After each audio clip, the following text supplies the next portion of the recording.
Olá pessoal, bom dia, tudo bem? Sejam bem-vindos ao nosso Power Morning, a nossa última aula sobre o atual assunto, né, que é o assunto mude a sua mente, mude o seu mundo, né, a transformação do mundo através da transformação da mente, a análise do primeiro capítulo do livro de Gênesis, né, hoje é o nosso último encontro, hoje é o Power Morning o número 30, com certeza, Power Morning 30, esqueci de já copiar para poder colar aqui, mas deixa eu escrever aqui para vocês o nosso título do vídeo de hoje, Power Morning 30, e colocando o título aqui, peraí, hoje o título é, deixa eu ver aqui, semear e descansar, semear e descansar. Pronto. Peraí. Agora sim, semear e descansar. Power Morning 30. Beleza? E aí tem tudo a ver, né? Tá chegando sábado amanhã, né? Deus descansou no sétimo dia, Shabat, né? O Yom Shiv-I. Então, tem tudo a ver com a nossa aula de hoje, né? Hoje a gente vai concluir o dia sexto, né? Que é o Yom Shishi, né? Vem de Shesh, em hebraico é 6. E amanhã é o Yom Shiv-I, né? Então, muito bom, né? Que seria, na verdade, né, o Shabat, né? Não é Yom Shiv-I, é Shavat, né? Shabat. E aí, pessoal, lá no Gênesis, a gente, no versículo 29, né, 28, diz o seguinte: E Deus abençoou e disse: Sede fecundos e multiplicai-vos, enchei a terra e sujeitai e dominai sobre os peixes do mar, sobre as aves do céu, sobre todo animal que rasteja pela terra. E disse Deus ainda: Eis que vos tenho dado todas as ervas que dão semente. Né? Ontem a gente falou sobre essa questão, né? Hoje, então, a gente vai falar sobre semente, né? Que é zerá em hebraico. Escreve zerá, né? Fala zerá no hebraico hoje contemporâneo lá de Israel. E a gente vai falar também sobre o descanso no sábado, né? E Deus descansou, aí já é o primeiro versículo do capítulo 2, que é descansar Shabat, beleza? Então vamos lá, pessoal. O que está por trás dessa ideia de semente? Eis que vos tenho dado todas as ervas são eseb em hebraico, que significa erva, relva, né? Grama, planta, e temos também as sementes, que são ali a zerá. Então, a gente vai dar uma mergulhada nessas palavras aqui hoje, aplicando aquele método que temos usado desde o início da hipótese Sapir-Whorf, que é a hipótese do relativismo linguístico, segundo a qual cada idioma expressa uma visão de mundo particular. E se cada idioma expressa uma visão de mundo particular, isso significa que cada idioma tem uma interpretação sobre o mundo e traz possíveis soluções para problemas que são comuns a toda a humanidade, ok? Então, pessoal, a primeira palavra, que é a palavra hebraica para semente, zerá, ela tem a sua raiz na palavra zar. Zar, em hebraico, é a letra zain, que tem um desenho ali de como se fosse uma foice para você colher, né? Você fazia a colheita. E a letra resh, que é o homem, né? E o desenho dela original é o desenho de uma cabeça, de um rosto de um homem. Quando a gente une essas duas ideias, esses dois conceitos, o conceito da foice e o conceito do homem, né? Ou da cabeça, você tem ali a colheita das cabeças, a colheita das mentes, né? Então você vê, a semente é quando a sua mente está sendo colhida, né? Quando você está pegando as ideias e colhendo essas ideias, né? Isso é semente. Mas no universo da agricultura, por que a ideia de semente tem esse conceito, né? De passar a foice ali nas cabeças? Porque depois que os grãos do trigo eram colhidos e as cabeças do grão já tinham sido quebradas e abertas, né? Essas cabeças são jogadas no vento, onde o vento ali vai levar para fora todas as cascas e deixar cair somente aquela que é a semente. Como é que eles faziam isso, né? Eles jogavam todos os feixes de trigo, né? O feixe de trigo é composto pela cabeça e pelo caule, né? Então eles jogavam todos os feixes de trigo no chão, colocavam os bois para pisar em cima, né? Os bois ficavam pisando ali para ir quebrando a cabeça das sementes e liberando a semente que estava ali dentro. E depois que isso tudo já estava sendo esmagado ali, vinha o agricultor ali com a sua pá na mão, né? E com a sua pá ele jogava todo aquele material misturado para cima. Aquele material misturado, ele era levado, o vento levava a parte mais leve, que era a parte que era lixo, que não servia para nada, mas deixava cair de volta as sementes que eram mais pesadas. Fazia também a função de separação do joio e do trigo.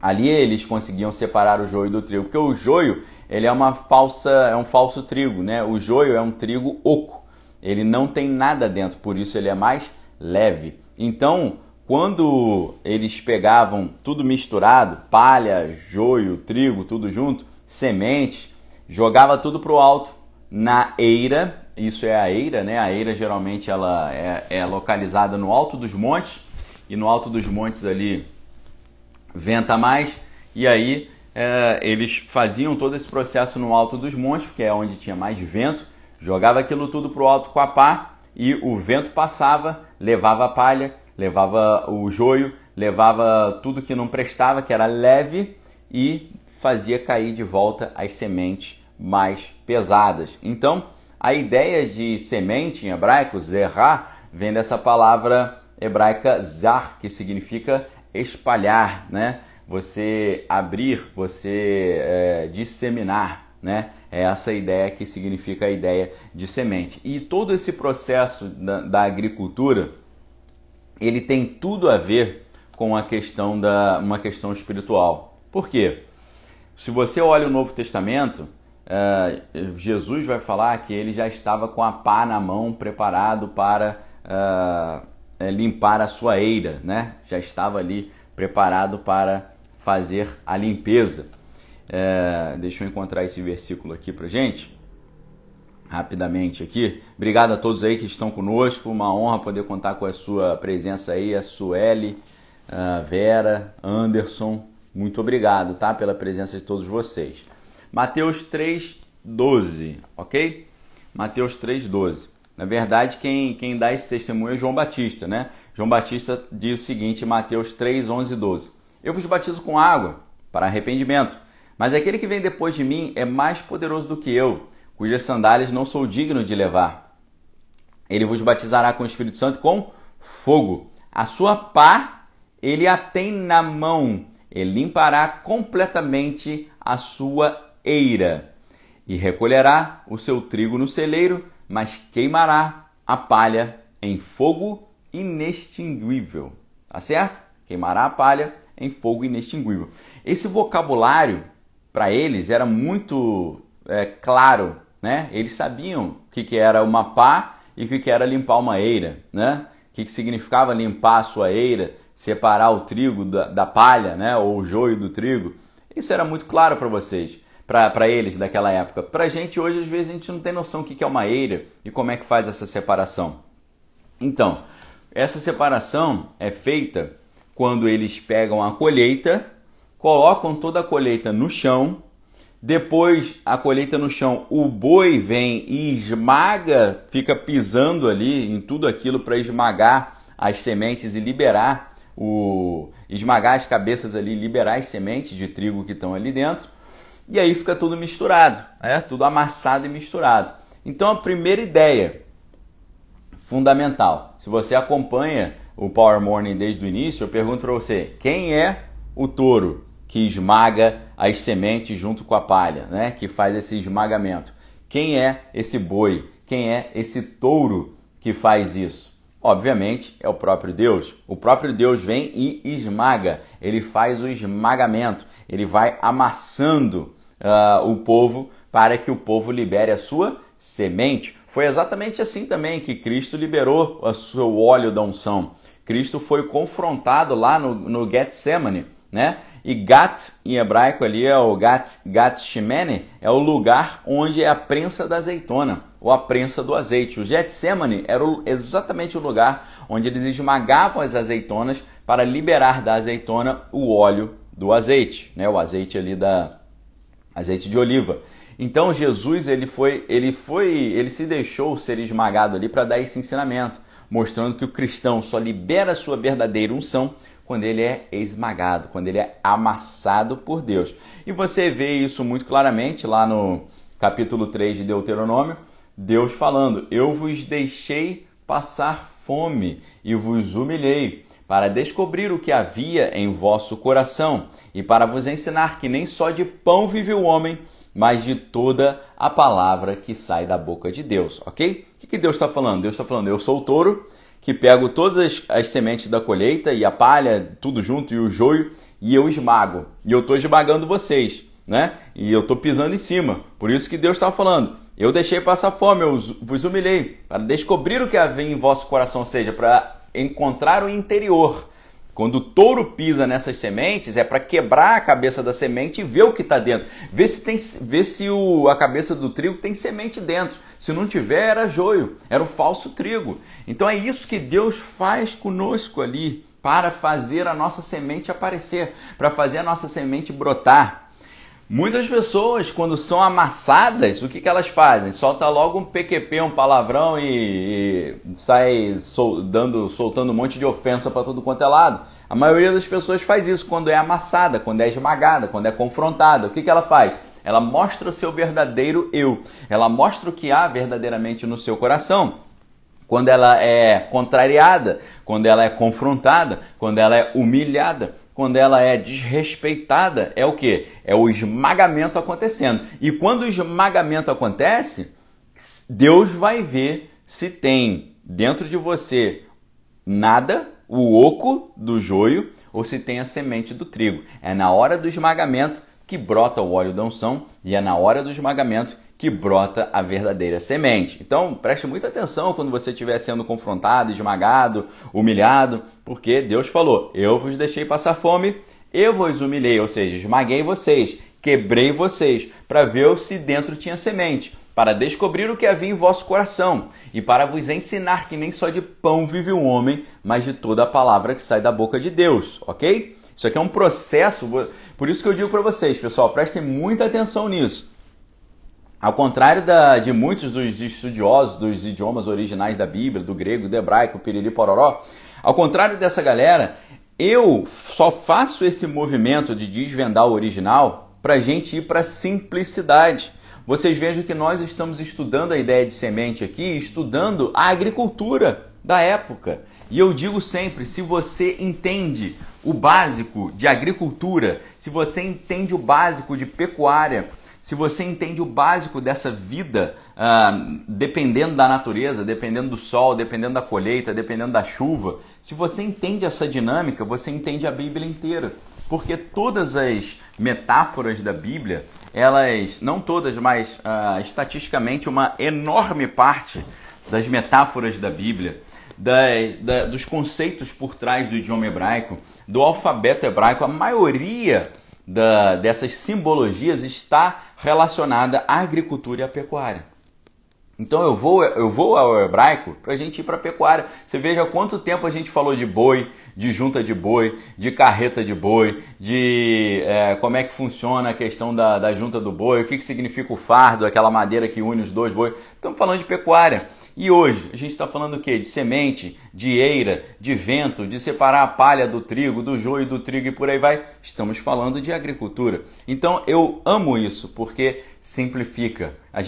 Todo mundo sabe como é que é uma semente, um feixe de trigo, como é que você pega uma pá e joga um monte de palha para cima. Todo mundo consegue visualizar isso. E é exatamente isso que é a dinâmica do mundo espiritual. O mundo espiritual é assim. Acontece a colheita, vem tudo junto, joio, trigo e tal, ou seja, vem para a igreja um monte de gente com coração ruim, gente com coração bom, gente que está fingindo que é boa, gente que às vezes é boa e não se acha bom, gente cheia de cacuetes aqui, gente que tem ali um coração muito bom, mas por causa de traumas da vida tá toda travada. Então, quando Jesus faz essa colheita, vem gente de tudo quanto é tipo. E aí, para a própria pessoa se descobrir e saber quem ela é, se ela é joio ou se ela é trigo, Deus vem e sai esmagando todo mundo. O boi, o touro vem e esmaga toda a colheita, tá? Mas, tem que lembrar, ele leva toda a colheita para o topo da montanha, para o cume do monte, tá certo? É no cume do monte onde acontece esse processo, porque é no cume do monte onde o vento passa direto, onde o vento é mais forte. O vento é símbolo de quê na Bíblia? O vento é símbolo do Espírito. Quem vai fazer essa separação primeiro é o Deus Pai, esmagando as sementes. Eu vos deixei passar fome, vos humilhei, Deuteronômio 8. Eu falei Deuteronômio 3, é Deuteronômio 8, 3. Deuteronômio 8, eu vos deixei passar fome, vos humilhei para descobrir o que havia em vosso coração e para vos ensinar que nem só de pão vive o homem, mas de toda a palavra que sai da boca de Deus. Depois que isso tudo é esmagado, depois que Deus vem e esmaga, quantas pessoas chegam na igreja, aí começa a passar umas dificuldadezinhas e vai embora da igreja? É a pessoa que foi esmagada, mas era joio, tá certo? E esse esmagamento da colheita, ou essa provação de quem está chegando para andar com Cristo, é básica. Eu digo para vocês que a caminhada de Cristo é uma representação da caminhada do cristão. Como é que é a caminhada de Cristo? Cristo, no capítulo 3 de Mateus, ele é batizado. E aí, logo depois que ele é batizado, o que acontece? A Bíblia diz no capítulo 4 de Mateus, versículo 1, e o Espírito, veja que a gente está falando de vento, a gente está falando de Espírito, e o Espírito conduziu Jesus ao deserto para ser tentado, tá certo? Então, quando nós somos batizados e Deus vem e fala, este é o meu filho amado, em quem eu me comprazo, com quem eu me agrado, né? Quando você é batizado, se arrepende dos seus pecados, nasce ali como um novo homem, uma nova mulher, uma nova criatura, né? Não mais uma criatura humana, mas um filho de Deus, uma filha de Deus. Lembrando que Jesus falou para Nicodemos, o que é nascido da carne é carne, o que é nascido do Espírito é Espírito, aquele que não nascer da água e do Espírito não herdará o reino de Deus. Então tem água e tem o vento, tem a água e tem o fogo, tá certo? As duas coisas funcionam aqui. Então, quando a gente é batizado, o Espírito de Deus desce sobre nós como uma pomba, igual desceu sobre Jesus, e Deus fala lá do céu para todos os demônios ouvirem, este é o meu filho amado em quem eu me comprazo. Nesse momento, o inimigo fala assim, esse aqui é mais um filho seu? Então deixa eu dar uma testada nele, deixa eu dar uma amassadinha nele, deixa eu dar uma pressionada nele, deixa eu dar uma confrontada, uma humilhada, uma testada, assim como eu fiz com Jó, assim como eu fiz com Jesus no deserto, deixa eu testar. Então logo depois que a gente é batizado, a gente é levado para o deserto para ser tentado. E eu já falei para vocês que deserto em hebraico é midbar.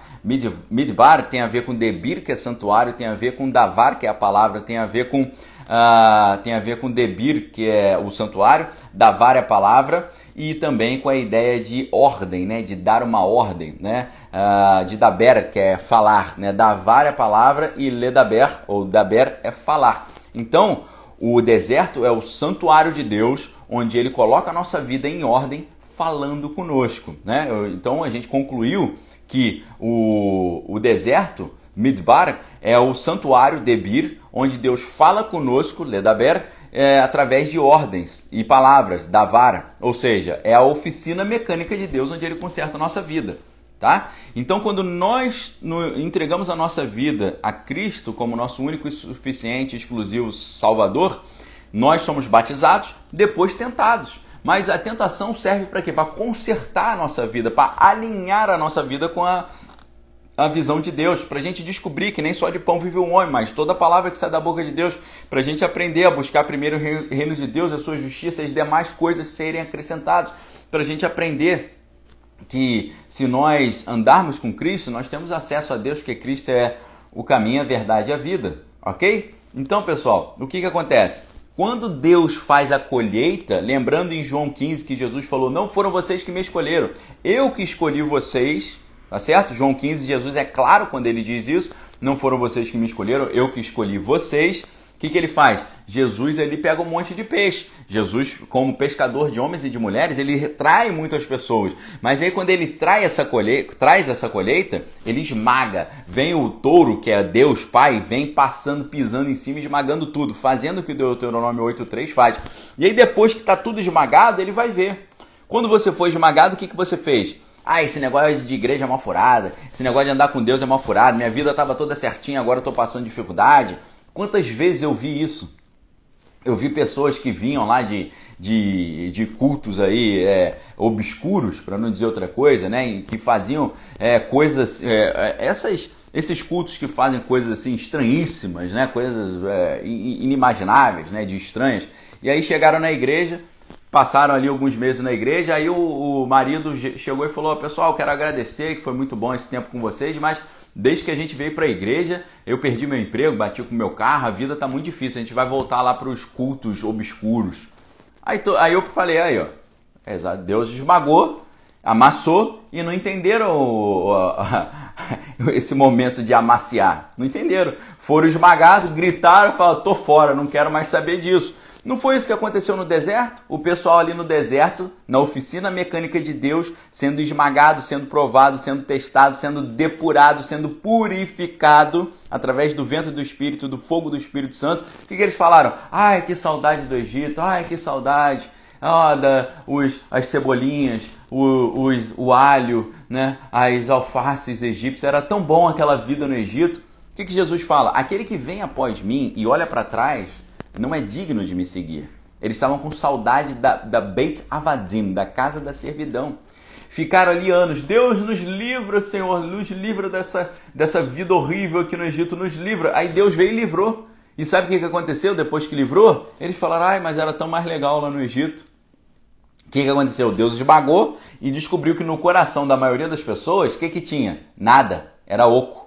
Não tinha nada. Eles eram joio, eles não eram trigo. Eles não estavam querendo servir a Deus, não estavam querendo ser filhos de Deus. Eles queriam ser o próprio Deus, decidir o que é melhor, tá certo? Então, o que a palavra diz, né, é que quando nós nos tornamos filhos de Deus, nós recebemos poder de sermos feitos filhos de Deus, quando nós cremos no seu nome. E aí o que acontece? Esse pessoal foi esmagado, em vez de falar glória a Deus, aleluia, eu sei que o Senhor vai me livrar, né? Ou falar como Jó reclamou muito, mas teve uma hora que ele falou: eu sei que a árvore, ainda que esteja cortada, e o seu galho, o seu tronco seco, ao cheiro das águas ela brotará, e como planta nova florescerá. Em vez de a gente falar isso, eu sei que o meu Redentor vive, que em breve virá em meu socorro, né? Na hora de esmagar, ai, tá doendo, tô sendo esmagado, mas eu glorifico a Deus, porque Deus é todo poderoso, e Ele falou: no mundo tereis aflições, mas tem de bom ânimo, porque eu venci o mundo. E isso é o que Deus quer ouvir. E para ensinar, que nem só de pão vive o homem, mas toda a palavra que sai da boca de Deus. Mas a maioria das pessoas fala: ai, coisa horrível, coisa horrorosa, ai, meu Deus, a gente serve a Deus, mas é só problema. Que horrível. Minha vida antes de começar a ir para a igreja era muito melhor e tal. Esse é o joio, né? A palavra joio em grego significa planta mal cheirosa, planta fedorenta, tá certo? Esse é o significado do joio. Por quê? Só sai coisa ruim dali do negócio, tá? Só coisa feia mesmo, né? A palavra joio em grego é tzanion, né? Significa, ele é um tipo de joio semelhante ao trigo, só que os grãos ali, eles não aparecem, ou então eles são grãos escurecidos. Então o zitzanion, a raiz dessa palavra significa semente mal cheirosa, né?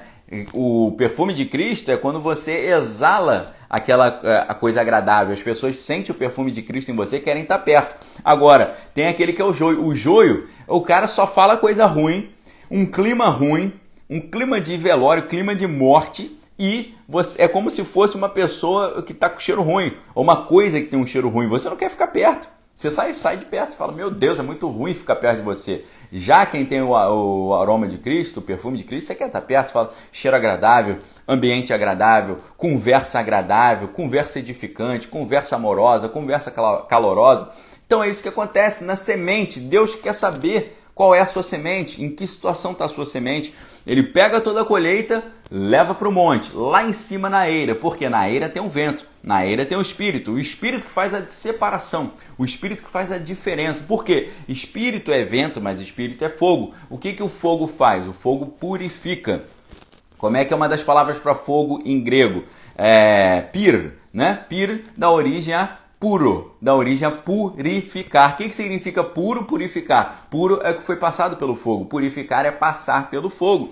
Então o Espírito Santo vem e mete o fogo, passa o fogo em cima ali e purifica, ou seja, a palha ela é queimada, mas quem é filho de Deus permanece, sai mais forte, sai limpo. Toda aquela sujeira, toda aquela impureza é retirada na hora que a gente passa pelo fogo. Lembra quando Sadraque, Mesaque e Abidnego foram lançados na fornalha? O que aconteceu? A fornalha estava tão aquecida que os soldados de Nabucodonosor, quando jogaram os três dentro da fornalha, os próprios soldados morreram. Tá certo? Então o que aconteceu? Quando Deus nos passa por esse fogo, os nossos verdugos, os acusadores, eles já saem de cena, eles já são consumidos por esse fogo. E aí, quando Nabucodonosor olhou para dentro da fornalha, ele viu não 3, ele viu 4 pessoas. E ele falou, como é que é isso? Eu joguei 3 pessoas lá dentro e tem 4. Olha só que interessante. Eles não estavam sozinhos ali naquela fornalha. Deus se manifestou ali junto com eles, né? Ele falou, quem é esse quarto que parece o filho do homem, né? O filho de Deus. Então Deus se apresenta honrando a fidelidade deles, que não se prostraram à imagem da estátua de Nabucodonosor, e se apresenta ali. E o que acontece com eles? As roupas não foram queimadas, eles não foram queimados, o cabelo não foi queimado, a pele não foi queimada, a única coisa que foi queimada era a corda que os amarrava. Vocês estão entendendo isso? A única coisa que queimou em Sadraque, Mesaque e Abidnego eram as cordas que amarravam as suas mãos e os seus pés, porque Nabucodonosor disse que estava os vendo andando lá dentro. Eles não tinham como andar antes, porque eles estavam com a perna e os braços amarrados com cordas. O que aconteceu? O fogo da provação, o fogo de Deus ali, porque aquele fogo se transformou num fogo de Deus, só serviu para libertá-los, para purificá-los, tirou as amarras que os prendiam, tirou o medo da morte, tirou a timidez, tirou tudo aquilo que impede a pessoa de servir a Deus de verdade, tirou aquele medo de entristecer o pai e a mãe. Eu não posso servir a Jesus, porque se eu servir a Jesus vou desagradar meu pai e minha mãe por causa da educação que eles me deram e tal. Eu fui formado em outra cultura, em outra tradição, então não posso fazer isso, senão vai desagradar os meus pais. Queridos, Pedro fala na sua epístola, não foi com coisa corruptível como prata e ouro que fomos resgatados da vã maneira de viver que por tradição recebemos dos nossos pais, mas com o precioso sangue de Cristo, que em tudo foi tentado, mas nele não se achou pecado. Ou seja, cuidado com esse negócio de, mas a tradição da minha família não vai aceitar, porque eu fui criado em outra cultura, em outra religião. Queridos, Jesus Cristo nos libertou da vã maneira de viver que por tradição recebemos dos nossos pais, amém? Aprenda isso que a palavra de Deus nos ensina. E aí o que acontece? Nós, como sementes, somos colocadas lá no chão, o touro vem e esmaga tudo. Só que quando esmaga, ele revela o que tem dentro. Ele revela o interior. Ele revela a essência. Ele revela o âmago. Quando é esmagado, quando a pessoa é esmagada, ela revela o âmago. Tem gente que é muito simpática, mas se você confrontar ela, você vê quem ela é de verdade. Não é verdade? Você confronta e você vai ver se o cara vai te respeitar ou se ele vai virar um inimigo seu. É muito comum isso acontecer. Eu conheço até patrões que, quando ele quer promover um cara, ele faz isso. Ele confronta o cara. Ele coloca o cara numa situação ali de esmagamento. Ele esmaga o funcionário. Ele coloca o cara numa situação que ele diz assim, eu coloco a pessoa que eu quero promover numa situação... eu coloco propositalmente a pessoa que eu quero promover numa situação que ele teria tudo para me trair. Mas se ele não me trair, eu vejo que eu posso confiar nele. E aí eu pego e promovo o cara. Entendeu? Aí você fala, mas isso não é legal. Isso não é legal. Eu não consigo fazer isso. Eu não tenho perfil para fazer isso. Meu caráter é diferente. Mas Deus faz isso. Deuteronômio 8, Deus não fala isso? Eu vos deixei passar fome e vos humilhei para descobrir o que havia em vosso coração e para vos ensinar que nem só de pão vive o homem, mas de toda a palavra que sai da boca de Deus. Aqui, ó. Deuteronômio 8:3. Ele te humilhou, te deixou ter fome, te sustentou com maná que tu não conhecias, nem os teus pais conheciam, para te dar a entender que nem só de pão vive o homem, mas de toda a palavra que procede da boca de Deus viverá o homem. Ok? O que significa isso? Deus faz essa aprovação. E essa aprovação acontece na eira, lá no topo do monte. É no topo do monte que você é aprovado, porque no topo do monte tem o vento do Espírito e tem o fogo do Espírito. E aí Jesus, ele pega a sua pá e o que ele faz? Ele joga tudo para cima. Ele joga tudo para o alto. E quando ele joga para o alto, o vento vem com força total. Vem passando. E o vento, o que ele faz? Ele leva quem é leve e oco, os falsos cristãos, e ele mantém aquele cristão verdadeiro que está cheio e pesado. Pesado de quê? Pesado do peso da glória. A kavod em hebraico. Kavod é o peso. Kaved significa peso, significa o fígado. O fígado é o órgão mais pesado do corpo humano. Por isso, a palavra peso em hebraico tem a ver com a palavra fígado e tem a ver com a palavra glória, porque a glória de Deus é pesada, é o peso da glória que cai. Né? Quando a glória de Deus se manifestou na inauguração do Templo de Salomão, ela era palpável, eles conseguiam sentir a glória e ela era tão pesada que eles caíram no chão, tá certo? Então, pessoal, o que a gente está vendo aqui? Malu, Deus te abençoe, tá? Fortaleça o seu coração em nome do Senhor Jesus e que o Senhor honre a sua fidelidade em nome do Senhor, amém? Então, pessoal, preste atenção. Quando nós estamos nesse momento da nossa caminhada com Deus, fomos escolhidos e Deus está esmagando, depois que ele esmaga, ele ainda joga para o alto. Ele joga para o alto e mete o vendaval. Você fala, poxa, já fui esmagado, agora está vindo a ventania, né? Você fala, meu Deus, o que está acontecendo? Parece até o Jó, né? Falando, caramba, eu fiz tudo certo e estou aqui, ó, perdi minha saúde, perdi minhas finanças, ele perdeu também os amigos, perdeu os filhos, ficou triste, né? Então Jó perde as três áreas, né? Que alguém pode ser próspero ou ser fracassado. Saúde, sentimentos e finanças. O Jó foi detonado nessas três áreas, saúde, sentimento e finanças. Ficou quebradão. Ele falou, meu Deus, mas o que é isso? Ele foi esmagado, depois Deus pegou e jogou para o alto e meteu um vendaval em cima dele, um vento do Espírito. Só que aí o que aconteceu? Ele permaneceu e ele cai de volta, né? A semente sobe e a semente desce. O joio e a palha, eles sobem e são levados. E quando são levados para o fogo para serem queimados. E João falou que é um fogo inextinguível. Tá certo? A mesma coisa que Jesus fala em João 15. O que Jesus fala lá em João 15, que eu cito toda hora, e eu vou abrir aqui para a gente ler especificamente o que ele está dizendo no início do capítulo 15. Eu sou a videira verdadeira e meu pai é o lavrador. Todo ramo que está em mim e dá fruto, ele limpa, ele corta. E todo ramo que está em mim e não dá fruto, ele corta. E todo que dá fruto, ele limpa, para que produza mais fruto. Vós já estáis limpos pela palavra que eu vos tenho falado. Permanecei em mim e eu permanecerei em vós. Como não pode o ramo produzir fruto de si mesmo, se não permanecer na videira, assim nem vós o podeis dar, se não permanecerdes em mim. Eu sou a videira, vós os ramos. Quem permanece em mim e eu nele, esse dá muito fruto, porque sem mim nada podeis fazer. Se alguém não permanecer em mim, será lançado fora, à semelhança do ramo, e secará. E o apanham, lançam no fogo e o queimam. Se permanecerdes em mim, e as minhas palavras permanecerem em vós, pedireis o que quiserdes, e vos será feito. Nisso é glorificado meu Pai, em que deis muito fruto, e assim vos tornareis meus discípulos. Como o Pai me amou, também eu vos amei. Permanecei no meu amor. Se guardardes os meus mandamentos, permanecereis no meu amor. Assim como também eu tenho guardado os mandamentos de meu Pai, e no seu amor eu permaneço. Tenho-vos dito essas coisas para que o meu deleite esteja em vós e a vossa alegria também esteja completa. O meu mandamento é este, que vós ameis uns aos outros, assim como eu vos amei. Ninguém tem maior amor do que esse, o dar a própria vida em favor dos seus amigos. Vós sois meus amigos, se fazeis o que eu vos mando. Veja quantas condicionais aqui. Se permanecer, se fizer. Olha que interessante, né? Por isso que eu amo o Evangelho de João. O Evangelho de João, ele diz que para você ter Deus na sua vida, você tem que permanecer com Deus. Não é só aceitar Jesus, você tem que permanecer com Jesus, andar no caminho de Jesus, viver no amor dele, viver segundo o ensinamento dele. Se você fizer essa permanência constante, recusando o pecado e permanecendo, aí você recebe.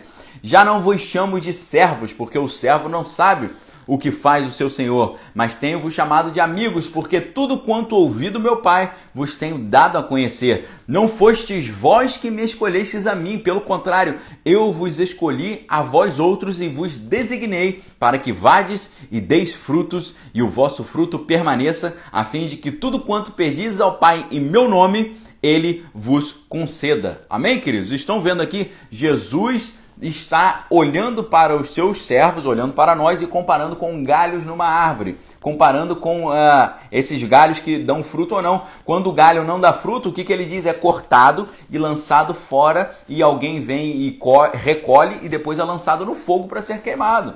Tá certo? Então nós temos que dar fruto, não temos outra opção. O fruto também tem a ver com a semente.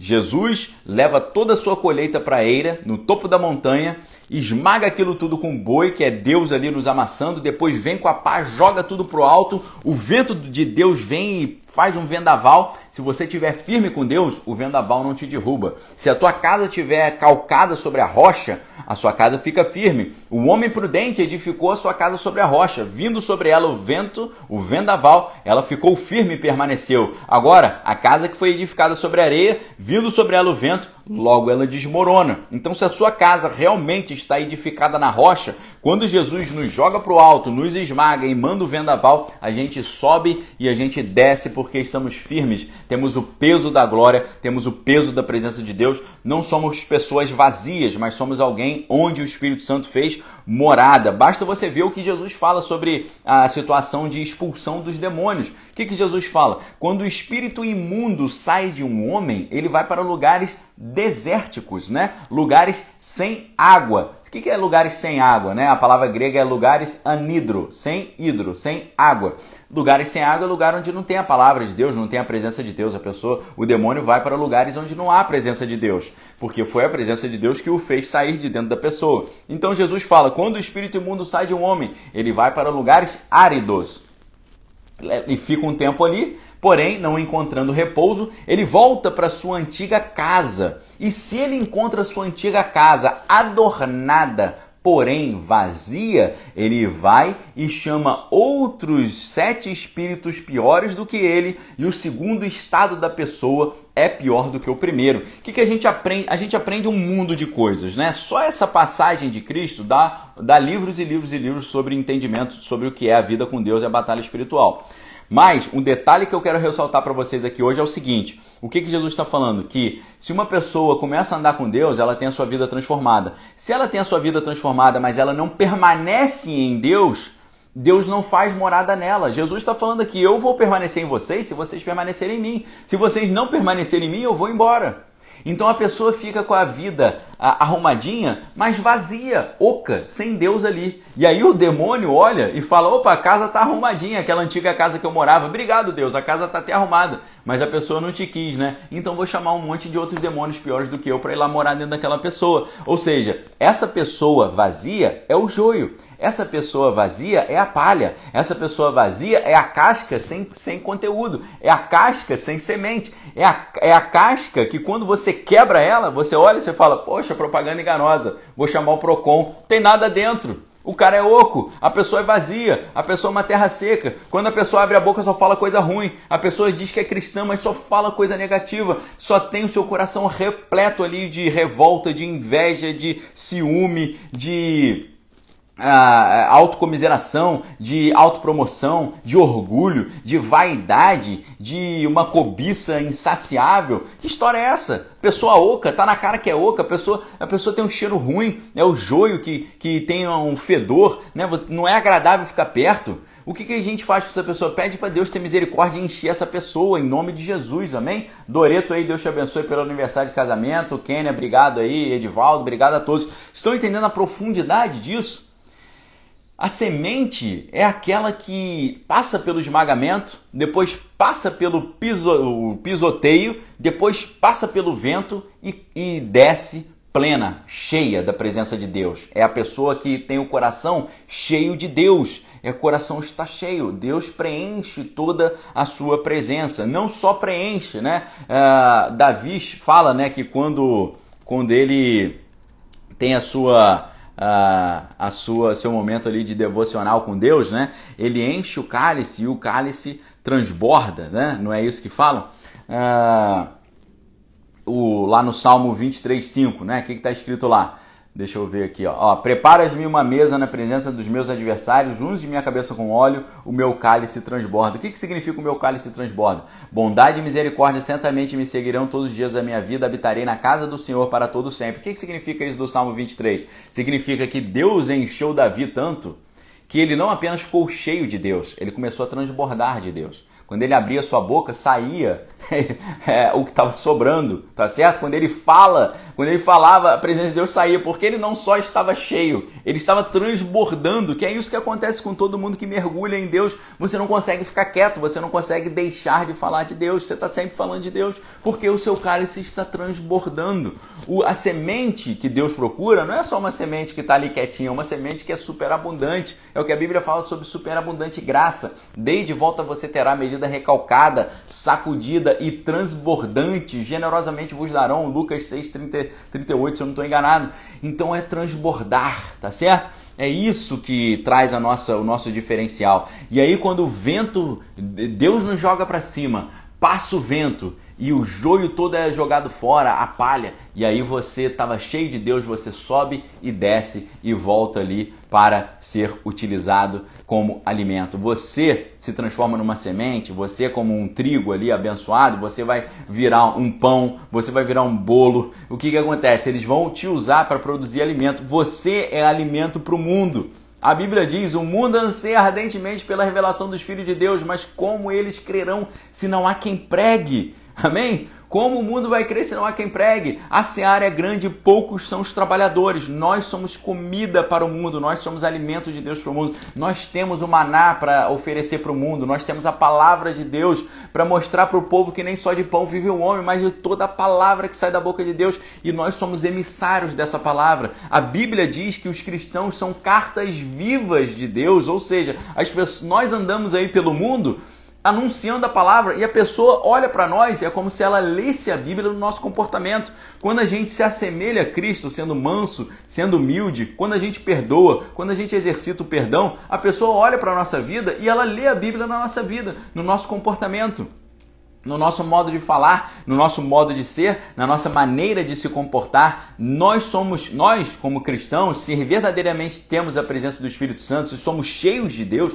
nós somos cartas vivas ambulantes pelo mundo. É como se nós fôssemos Bíblias ambulantes trafegando pela terra, andando pela terra. E foi isso que Jesus falou. Ide por todo mundo, pregar o evangelho a toda criatura. O que significa isso? Espalhe a semente, transforme o joio em trigo. Existe essa transformação. Você fala, eu sou uma pessoa vazia. Não tem problema, você pode ser cheio por Deus agora, nesse momento, hoje. A hora é agora, o dia é hoje. Busca o Senhor enquanto se pode achar. Amém? Receba o Espírito Santo de Deus na sua vida agora. Libere perdão. Tire toda a raiz de amargura do seu interior. Tire todo orgulho, toda vaidade, todo ciúme, toda porfia, dissensão, toda carnalidade, toda luxúria, toda cobiça humana. Tire isso tudo do seu coração e deixe Deus fazer morada. Nisso você vai ter o quê? Descanso para a sua alma. Amém? Você vai ter o Shabat. Deus criou todas as coisas e no sétimo dia ele descansou. O que significa,